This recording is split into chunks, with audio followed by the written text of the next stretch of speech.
I'm Shannon. I have been married for 14 years and we have 5 kids in our family. My oldest son is 10, will be 11 soon. And then I have an almost 7-year-old, a 4-year-old, a almost 3-year-old, and a 1-year-old. And the first 4 are boys, and I have a girl on the end there. Incorporating our faith into our kids' life is really important. My husband and I are really devout in our faith, and we hope that our kids will grow up to be devout in their own faith.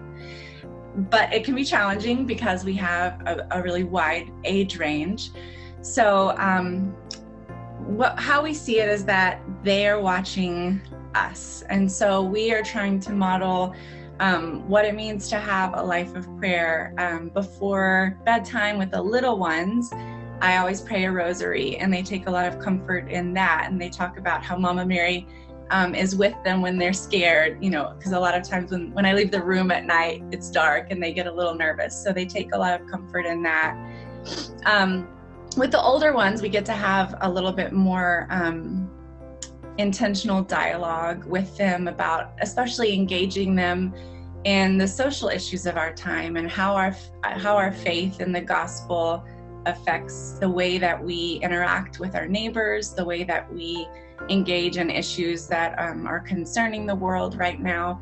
Obviously, we do this in age-appropriate ways, but it's important to us that they are able to see that their faith matters beyond the walls of our home and the walls of our parish.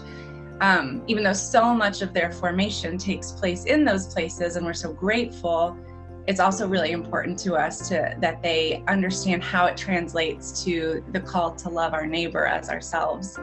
Another thing we do as a family is once a week we have sort of a small liturgy before dinner. So this is usually for us on Saturday or Sunday nights, and it's just a time.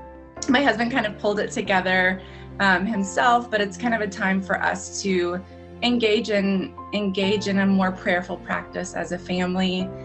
Obviously, the little ones do not always pay attention as much as we would hope, but we try to engage them in ways that are age appropriate for them too, as well as it maybe being more meaningful for the older ones.